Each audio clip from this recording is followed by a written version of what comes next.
안녕하세요. 전문가 영업을 지향하는 채널 전문가 영업TV의 박주민입니다.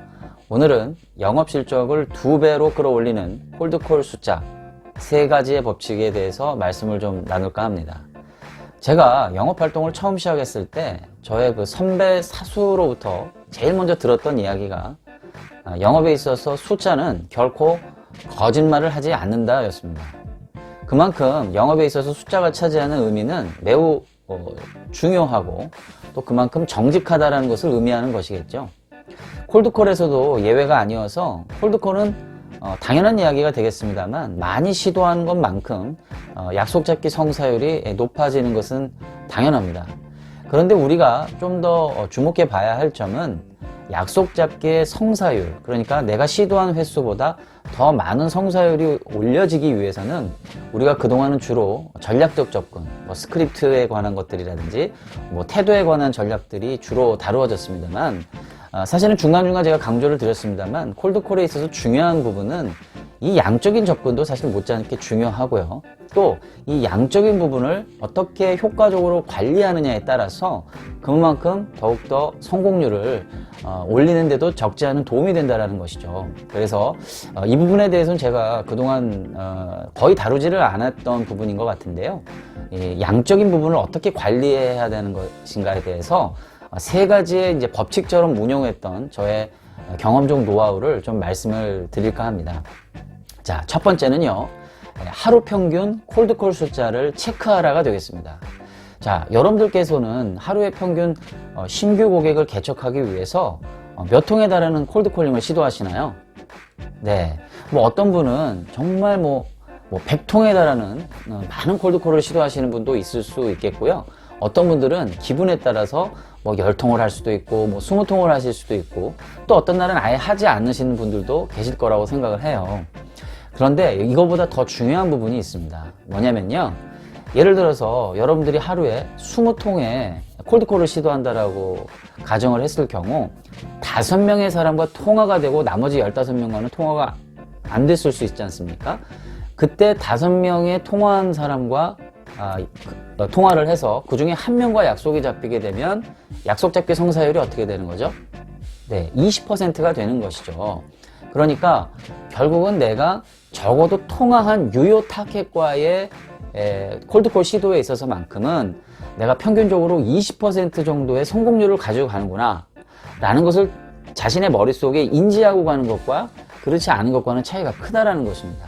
자, 이러한 통계치가요 점점 누적이 되고 쌓이게 되면요 굉장히 그 통계치가 정확하게 됩니다. 결국 한 달 정도 이렇게 쭉 둘러봤을 때 내가 시도한 횟수가 예를 들어서 한 100통이다라고 한다면 그 중에 어떻든 내가 약속 잡기 시도에 필요한 유효 타겟과의 통화에서 성공률이 한 15%구나 아니면 10%구나 나는 15% 이상이구나 라는 것을 인식을 하게 되는 것이 이 통화 시도에 따르는 동기부여를 제고하는데 적지 않은 도움을 준다는 것입니다. 자, 이거보다 이제 더 중요한 제2법칙이 있는데요. 그것이 바로 거절 숫자를 파악하라가 되겠습니다. 동일한 맥락에서 설명을 드리면 자, 20명의 가망 고객과 이제 콜드콜링을 통해서 시도를 하게 되고요. 역시 그 중에 5명과 유효 타겟과 통화를 하게 되고 1명과 약속이 잡혔습니다. 자, 이제는 반대로 생각을 하는 겁니다.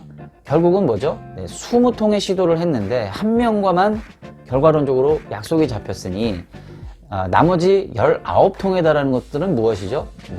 유사 거절을 포함한 실질적인 거절을 당한 횟수가 되는 거니까 이것이 바로 거절 숫자가 되는 것이겠죠. 자, 정리해서 말씀을 드리면 결국 20번의 시도를 통해서 한 번의 약속 잡기 성사율이 됐으니까 시도 자체가 몇 번이 된 것이죠? 총 19번의 시도가 있었던 것이었죠.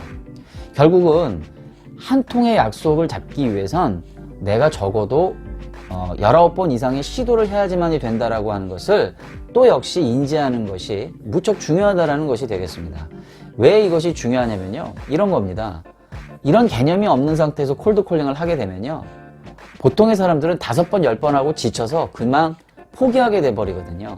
그렇지만 적어도 내가 시도한 횟수에서 유사 거절을 구분해낼 줄 알고 유효 타겟과의 시도에 대한 개념을 정확하게 인식을 하게 되면 내가 어느 정도 시도를 했었을 때 평균적으로 약속이 잡힌다는 것을 경험적으로 알 수가 있게 되고, 또 이것을 통계적으로 관리하게 되면 내가 전체적으로 예를 들어 100통의 시도를 했었을 때 나는 이 중에서 10통, 20통의 약속 잡기 성사율이 되기까지 나머지 7, 80통에 달하는 거절 숫자가 존재하는구나 라는 것을 인식하게 되는 것이 사실은 굉장히 중요하다는 것이죠.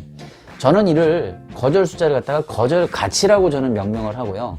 이 거절 가치의 숫자가 많아질수록 그만큼 약속 잡기의 성사율이 높아지기 때문에 내가 하루에 보통 평균적으로 몇 통의 콜드콜을 시도하고 있고 그 중에 몇 통이 성사되고 있으며 그 한 통의 성사를 위해서 몇 번에 달하는 유사 거절을 포함한 거절을 당하는지를 알게 되면 이것이 시간이 가면 갈수록 통계적으로 누적이 되면서 나는 몇 번에 보통 시도를 하게 되면 몇 번 약속이 잡혀지니까 오늘은 내가 이만큼 목표 수량을 가지고 접근하면 이만큼의 결과가 나올 것이야 라고 하는 자기 나름대로의 어떤 그 확고한 그림을 가지고 접근해 들어갈 수 있기 때문에 그만큼 지속적으로 또 동기부여를 가지고 또 그만큼 심적인 어떤 부담을 좀 덜 가진 상태에서 접근해 들어갈 수 있다라고 하는 것이죠.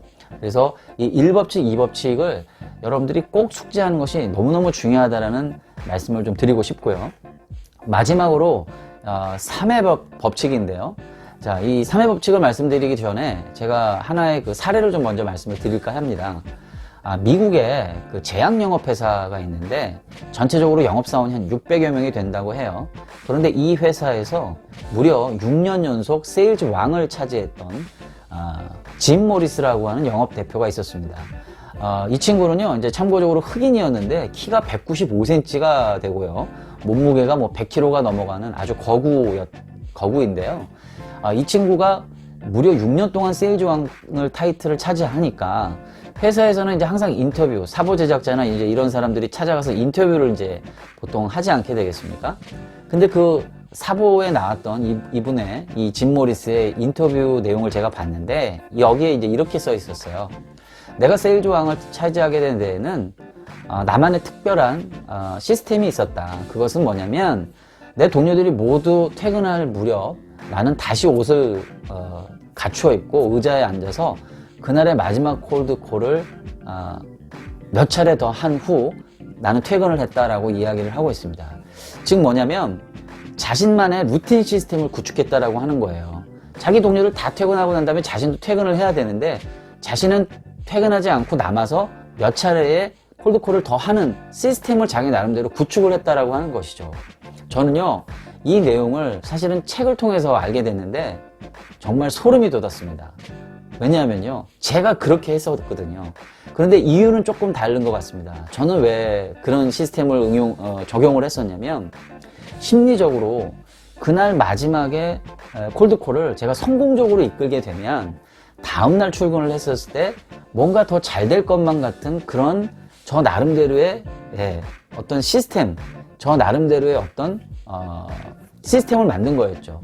이것이 이제 하나의 루틴이 되다 보니까 저 역시도 저희 동료들이 다 퇴근하고 난 뒤에 뭐 그냥 남아서 저는 통화를 한 것이 아니라 반드시 성공적인 마무리로, 콜드콜링을 마무리로 했었을 때 저는 퇴근이 조금 더 자유로워졌다라는 것이죠.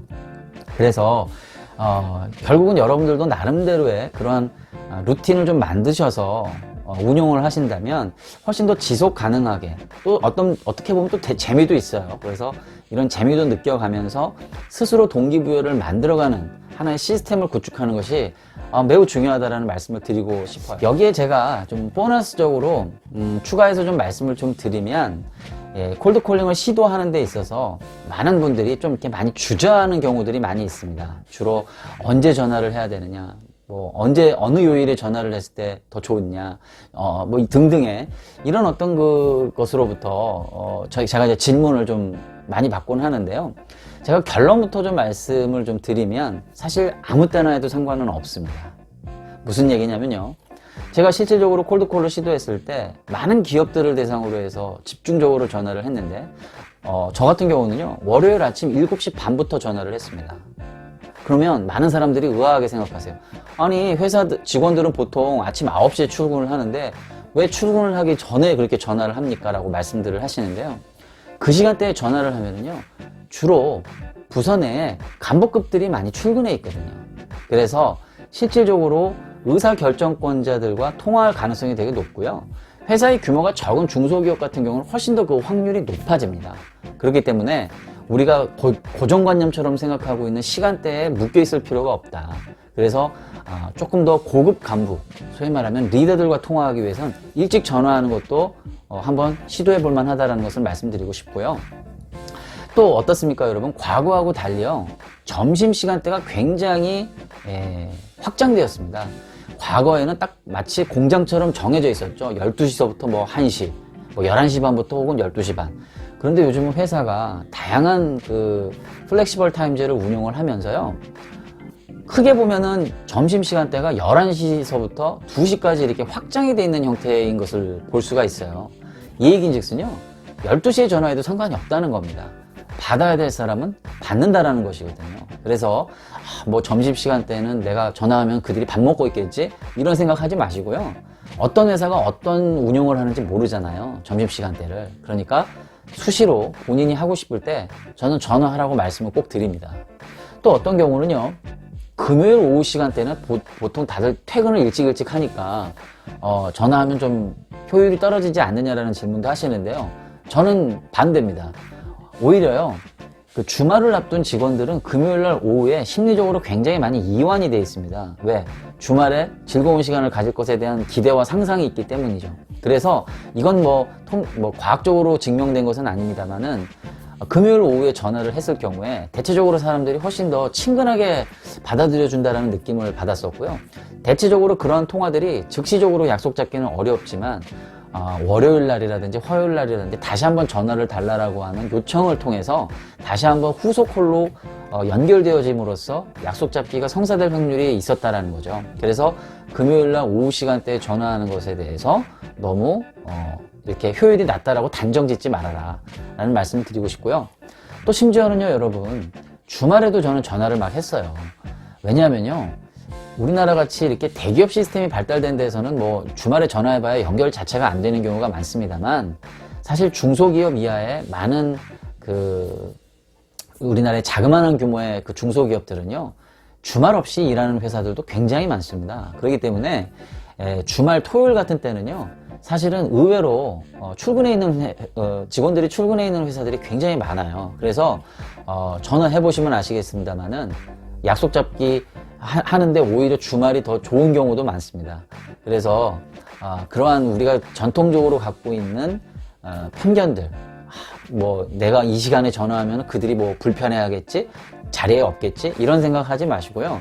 내가 하고 싶을 때 하시면 됩니다. 단 내가 뭔가 좀 심리적으로 많이 위축이 돼 있다든지 아니면 다소 좀 뭔가 좀 불편하다 싶을 때는 안 하셔도 좋아요. 왜냐하면 이 콜드콜링은 목소리 하나를 가지고 상대에게 뭔가 설득력 있게 다가가는 목소리 비즈니스인데, 일단 내가 심리적으로 뭔가 다운이 돼 있으면 이 목소리에서 어떤 신뢰감과 호감을 주기가 굉장히 어렵거든요. 그래서 뭐 그러한 경우를 제외하고서는 본인이 뭔가 자신감이 넘치고 뭔가 가치 제안할 수 있다라고 하는 준비가 돼 있을 때에는 수시로 본인이 시도하는 것을 서슴지 않으셨으면 좋겠습니다. 네, 이렇게 해서 전체적으로 내용을 좀 정리를 하면요, 영업실적을 2배로 끌어올리는, 뭐 어떻게 보면 그 이상도 끌어올릴 수가 있는데, 콜드콜 숫자의 법칙 3가지 말씀드렸는데, 첫 번째는 뭐였죠? 하루 평균 콜드콜 숫자를, 자신의 콜드콜 숫자를 꼭 체크해 보라는 것. 두 번째는 자신의 콜드콜 거절 숫자를 체크하라는 것. 마지막으로 세 번째는요, 자신만의 콜드콜 루틴 시스템을 구축하라 라는 것을 말씀을 드렸습니다. 그래서 이 3가지의 법칙을 정말로 여러분들의 법칙으로 만드셔서 언제나 새로운 어떤 기회들을 만들어내고 창출해낼 수 있는 여러분들의 멋진 영업활동이 되시기를 저는 응원하도록 하겠습니다. 네, 오늘 영상은 여기까지고요. 또 다음 시간에 찾아뵙도록 할게요. 네, 고맙습니다.